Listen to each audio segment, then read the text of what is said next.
Back in 2007, when Super Mario Galaxy released, the definition of a traditional Mario game was flimsy at best. Super Mario 64 was a complete reinvention of the mainline series, moving from a linear platformer to a 3D exploration game. Even Super Mario Sunshine threw a few wrenches into the formula that 64 had seemed to establish, with its exclusively tropical environments and heavy focus on the water mechanics. The closest thing we had to a traditional Mario game at that point was the original New Super Mario Bros. However, this followed the blueprint set by Super Mario Bros. 3 so closely that it didn't say much of anything new at all. Now, of course, Super Mario Galaxy wasn't any closer to a traditional Mario game than 64 or Sunshine were, maybe even less so. But the Galaxy in it that I want to talk about today does lean more on the tenets of the NES and SNES era Mario games. It's not only reminiscent of a more conventional style of game based on the content within the Galaxy, but also its wider scope and where it fits into the rest of the game. I'll discuss more about that towards the end of this video. So now, let's dive in and enter the Dusty Dune Galaxy. The first thing you might notice about the starting area is its inclusion of a classic Mario enemy, the Dry Bones. This is their first appearance in Super Mario Galaxy, after being curiously absent from the Ghostly Galaxy, where they'd have fit in well. They would have been a good counterpart to the Jacko Goombas, but I suppose they're equally appropriate in a sun-baked desert level. Just past the Dry Bones, we find a new environmental element, the Tornado. Tornadoes have been a thing in the Mario franchise for longer than you might have expected, going all the way back to Super Mario Bros. 3. Back then, they functioned as more of an obstacle, being something you wanted to get past rather than use to get somewhere. But if we try to avoid them in Super Mario Galaxy in the way we did in Mario 3, we're not going to get very far.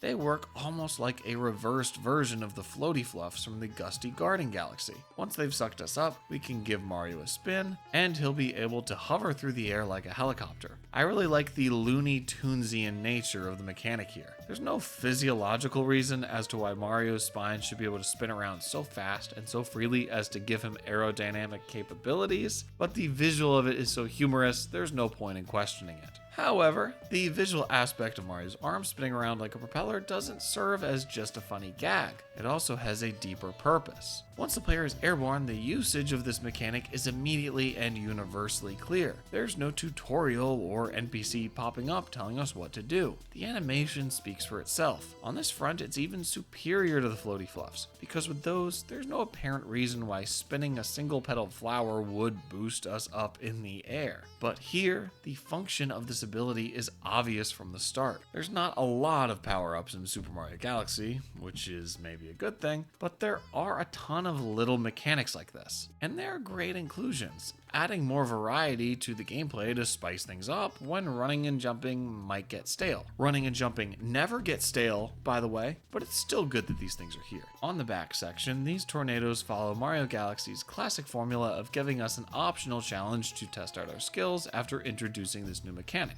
thanks to the placement of the 1-up, and then it's down the pipe. Once underground, we arrive in one of the game's exclusively 2D sections. This is far from the only 2D section in Super Mario Galaxy, but it is one that feels closest to a traditional Mario level. First of all, we're hearing that classic Super Mario Bros. World 1-2 music, and the visual aesthetics are instantly familiar. We've got Goombas, Piranha Plants, Thwomps, and of course, enough bricks to put Pusha T to shame. When I was a kid around the time that this game came out, one title I desperately wanted was a 2D Mario game on the Wii. I didn't have a DS, so I couldn't play New Super Mario Bros., which is maybe a good thing, but I was craving that 2D Mario experience. I'd gotten a taste of it with the Super Mario Advance games on the GBA, and I needed more. I remember playing this exact section and thinking of it as the 2D Mario game I wanted so badly. Now, of course, we did end up getting New Super Mario Bros. Wii not too long after, and I loved it at the time. But now, God, Mario Wonder is just so much better. Playing this section now, I can see that this exact format wouldn't work for a full 2D Mario game. It has creative ideas, much more than the New Super Mario Bros. Games at least, but Mario's controls are too stiff to hold up for a 2D segment that lasts for more than a few minutes. Mario's controls in this game are tailored around the very complicated level geometry that the gravity mechanics bring, so I don't take any issue with them. However, However, they very much work for Super Mario Galaxy and not much else. If you want to feel what I mean for yourself, go play Mario Odyssey for a bit, then switch over to Galaxy. Once you're coming off of Odyssey's fluidity, the Galaxy controls just feel so restrictive. I like this section with the rotating wheels because it shows off how the game's gravity mechanics can work in 2D as well as 3D, and then after that we pick up the Fire Flower. Now, if you watched the last episode, you'll know my general thoughts on the Fire Flower in this game, but to build off that, I think its placement here shows off its shortcomings that much more.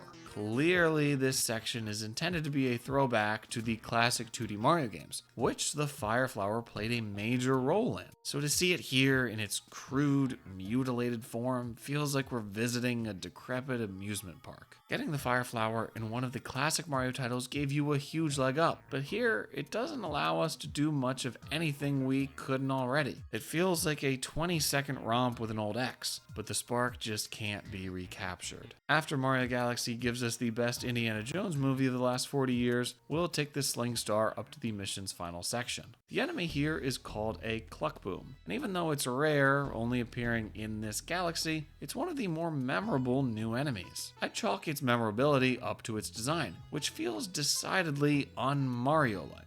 They could have easily used a bomb-throwing Lakitu in place of creating an all-new enemy, especially if they weren't going to use it anywhere else. But I always appreciate the extra effort that goes into making something new and unique. They actually visibly panic when Mario is floating over them ready to ground pound, which is an incredibly thoughtful touch. Even though the next section might not look as reminiscent of the classic Mario games as the 2D part did earlier, the intent of it is just as traditional. That's because it's a pure, simple platforming challenge, where Mario has to jump from one block to another. At their cores, the NES and SNES Mario titles are games about jumping, especially Mario 1, so keeping a few sections like this in a more advanced game is smart, and it's impressive how after so many years, jumping accurately still manages to be a satisfying challenge. The next portion sees the tornadoes back, and it's funny just how few of them are in the mission that's named after them, soaring on the desert winds. Maybe the design team just couldn't or didn't bother to come up with more interesting challenges for them. Even in the most fully realized games, there's always stuff that gets cut, so maybe more parts with the tornadoes fell victim to the harsh reality of time and budget constraints. Once we get past them though, we come to an expansion on the jumping challenge from a moment ago, this time being expanded into wall jumping. One thing I've noticed from watching less experienced players play these types of games is that wall jumping is not as intuitive as longtime Mario fans might think. To someone like me, who's poured an embarrassing number of hours into these titles, wall jumping is as second nature as something like walking. But for new players, sections like this can end up intimidating. That, and using one stick to move the character and the other to move the camera in most 3D games. It always surprises me how hard it is for people who don't play video games to get that down. I guess my thumbs have just seen everything. Up at the top of the tower, it's just a short way over to the star.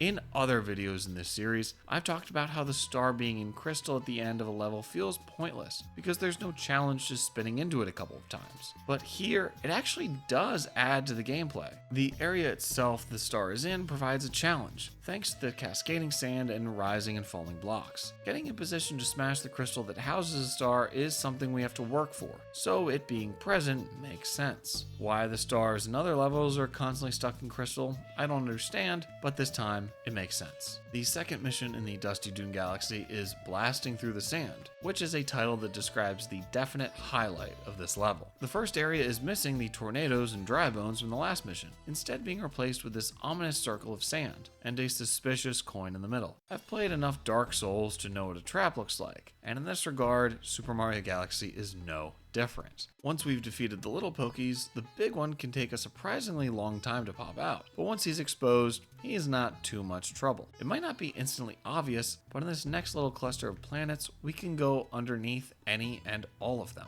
The placement of the life mushroom towards the back here is a clever way to hint at that, but I wouldn't be shocked if a good chunk of players didn't even bother to explore the undersides. Not only is there the mushroom, some extra star bits, and a rainbow star, there's also a hungry Luma. I've already fed and transformed him into a launch star, but he leads to one of the secret stars of this galaxy. One thing I don't love about this part is the controls when we're on the bottom half, but still viewing the top half. We can't just move the analog stick in the direction we want to go, we have to move it relative to the direction Mario's facing. Going left and right works just fine, but for some reason, up and down are inverted. It makes the whole thing disorienting in a way that the rest of the game typically avoids, and I'm surprised that this part slipped through. Most of the time, Mario's controls when upside down are pretty good, and manage to not be confusing, so instances like this show how such a unique gravity system might have ended up if made by less skilled developers. On the next planet, we see our old friend Drybones again, and then we're treated to a taste of what this mission gets its name from. These shifting sands don't drown us like quicksand, they blast us along with the current. This first part is a straight shot, just something to get us used to it, but then it's on to the main event. The objective of this next section is to collect 5 blue star chips. We've done this plenty of times by now, right? Well, it might be more complicated than you first realize, because the speedy sand between these planetoids morphs them into an action puzzle. The star chips are spread out among the loop, requiring both reflexes and planning to get all of them. The first one is on the starting rock, which is simple enough, but unless we run around the whole thing, we might not see it right away. The second one is on the sand itself, and while it isn't hidden by any means, it can be easy to miss. The third is also on the sand, and then the fourth is in a crystal on a little rock near the end of the loop. These are all easy enough to grab, but the last one is more complicated. We have to grab the shell at the start, and then use it to bust open this chest. What's noteworthy is that the chest is on the opposite side of the sand from the second star chip, which means that even if we go through the course perfectly, we'll have to repeat it at least once. Once we get all the chips, the pole stars also appear where the chest is. If we get that one right away, we'd actually have to repeat the loop twice, once to get the star chip on the opposite side, and then another time to leave. This all means that if we don't plan ahead, we might be going around the loop 3 or 4 or 5 times before we can move on. But while that sounds mind-numbingly repetitive, it's not necessarily a bad thing. Sliding along the sand is fun in its own right, and going through the whole course only takes about 15 seconds. A lot of games have you repeat tasks as punishment for failing. This usually takes the form of setting you back to the last checkpoint. I have mixed feelings about this concept. You do want to punish the player in some way for failure, and having them repeat actions is a good way to force them to practice and get better. However, a lot of the time, the thing that leads to the player's failure isn't the thing that they'll spend much time repeating. If the player goes through a bunch of smaller enemies without issue, but then dies to one bigger enemy, having them fight the same smaller enemies again won't improve their skills in the way that they need. Everyone who's played Dark Souls can relate to dying to a boss and then just sprinting past all the grunts to get back to them after they've been revived at a bonfire. But on the opposite end, I think games like Super Meat Boy and Celeste handle this very well. They're difficult games. Very difficult, but the checkpoints are so abundant that you're never sent back very far at all when you fail. This allows these games to keep a high level of challenge without being frustrating. On this section in the Dusty Dune Galaxy, failing isn't even dying. It's just ending up back at the start without all the star chips we need. The only way we can even die on this planet is by the dry bones. And if this one guy is successfully hitting you 3 times, I'm surprised you even made it this far in the game. Overall, I'd say Super Mario Galaxy's checkpoints are plentiful enough, and people who haven't played many 3D platform games should find them fair. This next planet offers us a choice of 2 paths we can take forward, so of course, we'll be taking both of them. I am, after all, a professional. The path to the left is the shorter and less interesting one. Essentially, it's the Luke Hemsworth of Mario Galaxy. It's a very basic platforming section, with some UFO beams as hazards. At the end, we'll come to a pipe that'll lead us to a room that should look very familiar if we've played the Good Egg Galaxy. Except this time, the reward is 3 1-ups, not just 1. Now that's what I call a sense of progression. The pipe on the ceiling will bring us right to halfway through the next planet. So let's rewind and take a look at the other path. While the path to the right might look just as uninteresting as the one to the left, it does have more going on. The cacti serve as nice decorations, but there's also the classic question mark blocks, plus very familiar looking flagpoles off to the side that act as optional challenges. All of these elements come together in a way that strikes me as a 3-dimensional reinterpretation of a classic Mario level. It looks like an old 2D Mario game. It plays like an old 2D Mario game, except we're holding forward instead of holding right. Maybe I'm reading too much into this, but I do think the designers intended for this to be a taste of traditional Mario, brought into 3D. But this part doesn't last long, and so it's on to the final planet. This last planet is essentially a two-sided disc, with Mario flipping back and forth between the sides. The benefit of this planet shape is that it allows what happens on one side to affect things on the other, giving each part their own unique purpose. This tornado with eyes is called a bone twister, which sounds like the name of a terrible metal band. They're not all too different from the regular tornadoes in the last mission, but a few do hurt you if you end up inside them. Sounds like some women I know. Visually, they remind me a lot of the various characters in Banjo-Kazooie, with their big white googly eyes. A lot of objects in the Mario universe have eyes, but they're more oval-shaped black eyes, not ones like these. Big round white eyes are basically a staple of classic Rare, and you can find them all the way from Donkey Kong Country to Conker's Bad Fur Day. We have to be very wary of the quicksand here, because unlike the stuff on the looping planet, this stuff will kill us and gives us no chances to jump out of it. This always struck me as too heavy-handed of a punishment, given that it's no different from an enemy one-shotting you. Other Mario games have quicksand, but you're able to jump out of it and avoid death if you're quick. I have no idea why the same rules weren't applied here, especially because jumping in 3D is by definition more complex than in 2D. I'd say this is one of the rare instances in Super Mario Galaxy where this is probably an oversight on the developer's part. Once we make it back over to the other side of the planet, we can get a look at the star. If we run up underneath it and try to jump, we can almost make it, but we end up just a couple Mario lengths short. I do think the designers intended to lure players over here, because they can get a look at the suspicious darker squares below them, and infer that there's something else that needs to be done. One other thing I want to call attention to while we're here is the nice vista in the background.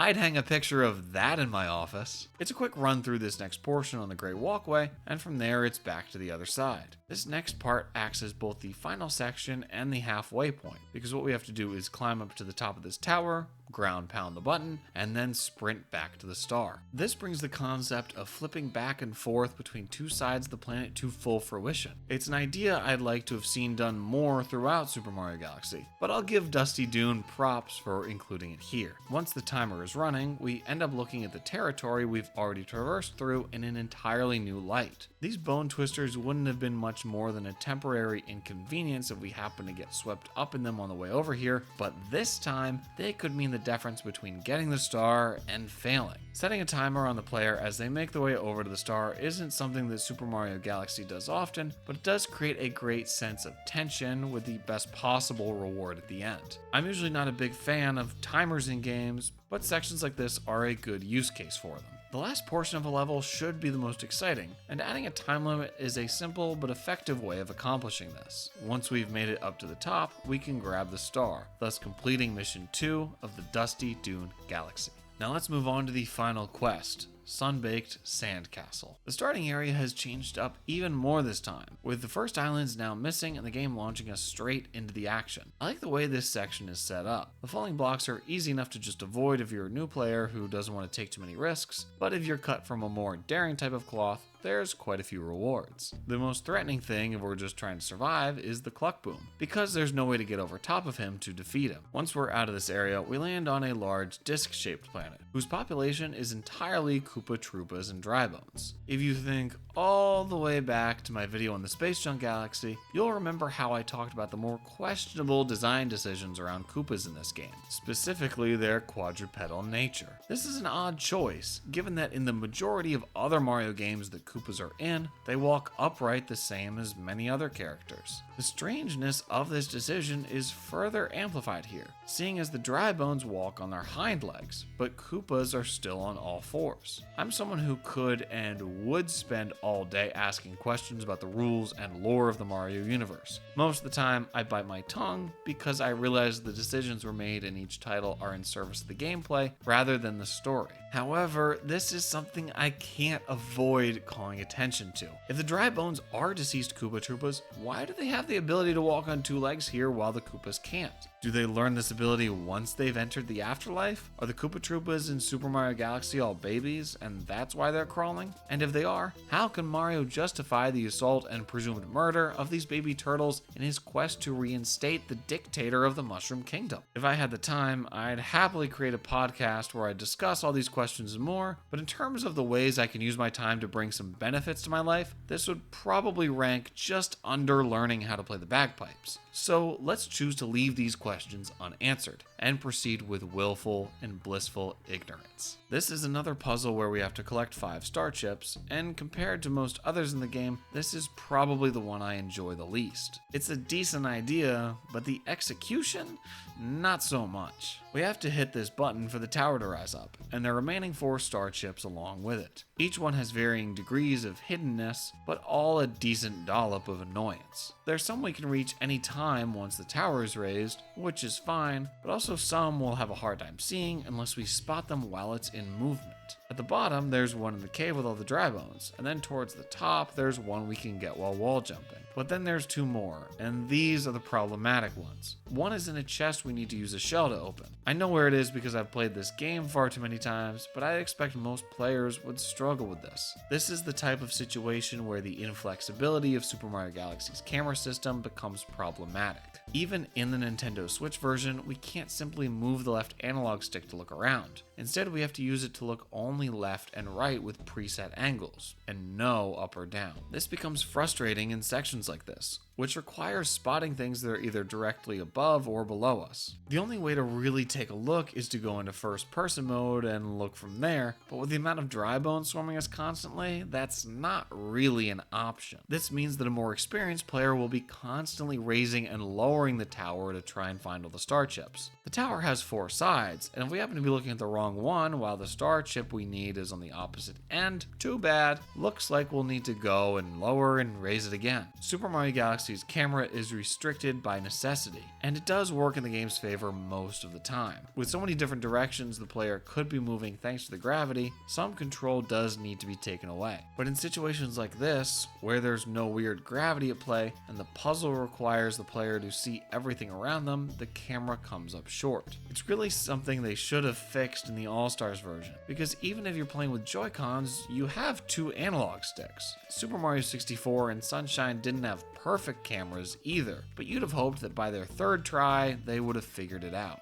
The next planet is one of the few in the game that actually changes on its own, with constantly rising and falling sand. This sand hides a big secret. When the planet is at its smallest, it reveals a stump. Ground pound on it, get the musical notes, and then we'll be rewarded with a launch star to one of the secret stars in this galaxy. We'll ignore that for now though, and just focus on the main objective. This planet also sees the return of our good friends, the coconuts, and our not so good friends, the crabs. Playing this, I realized that crabs are oddly rare in most Mario games, given their prominence in the original Mario Bros. Arcade game. Nintendo usually keeps any enemies or items introduced in those first few games in the Mario franchise in prominent positions, so it's a surprise that the crabs have gotten the short end of the stick. The coconuts here let us practice a bit since we haven't seen them in a while. Hitting one into the spiky plant at the top will reveal the next launch star, which is a good way of warming us up for the next area. On the following planet we'll find a large Pokey, with no obvious way to defeat him, but all hope is not lost. If we head to the underside, we'll come across a Sling Star, which will bring us down to another planet. Once we land, it should become quickly apparent what we have to do in order to move forward. I know I was complaining about the game's camera just a few minutes ago, but this right here is an example of where I think the restricted nature of it works